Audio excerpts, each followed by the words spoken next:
Hujambo na karibu kwa mara nyingine tena mtazamaji wa The World News katika kipindi hiki cha ulimwengu wa siasa. Mimi ni Adam Hussein. Rais wa Iran Masoud Pezeshkian mnamo leo Jumatatu ametoa wito wa matumizi ya kila njia za kimantiki na za kidiplomasia ili kupunguza hali ya wasiwasi, akisema kuwa vita sio maslahi ya mtu. Huku tukipinga vitisho, kila njia ya kimantiki na ya kidiplomasia lazima itumike kupunguza mivutano, shirika la habari la serikali ya Iran IRNA limemnukuu akisema. Wakati huo kutokuwa na imani na adui na kuwa macho katika maingiliano ni mambo ya lazima, aliongeza. Kando, msemaji wa Wizara ya Mambo ya Nje Ismail Baqei alisema Iran haina mpango wa duru nyingine ya mazungumzo na Marekani.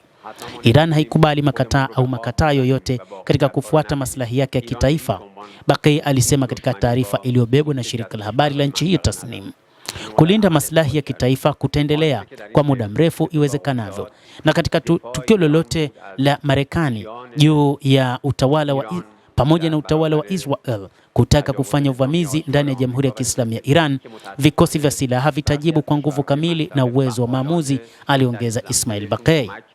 Hata hivyo, kwa mujibu wa Rais Masoud Pezeshkian, amesema kwamba Iran ipo tayari kwa kutumia njia zote za diplomasia, lakini ipo tayari kwa ajili ya mapambano wakati wowote dhidi ya Marekani na Israel endapo zitaamua kuanzisha uvamizi dhidi ya Jamhuri hiyo ya Kiislamu ya Iran.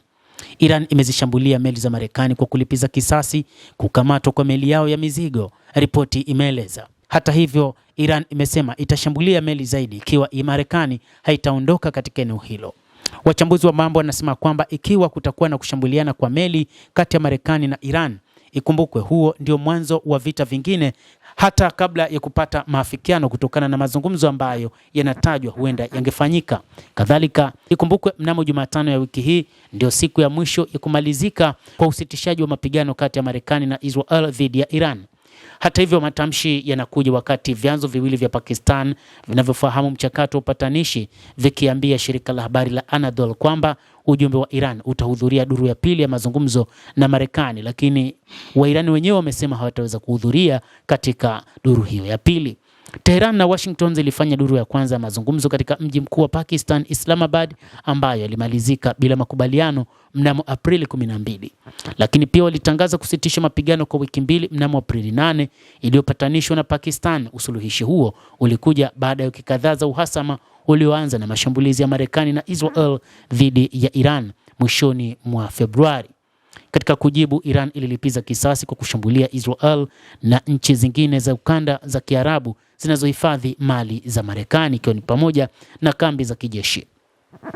Mtazamaji, endelea kutufuatilia, lakini nikusihi usisahau kulike, usisahau kucomment, kadhalika kusubscribe channel yetu hii ili upate habari hizi kwa mapana tia The World News. Naitwa Adam Hussein. Endelea kuwa nasi wakati wote, endelea kutufuatilia.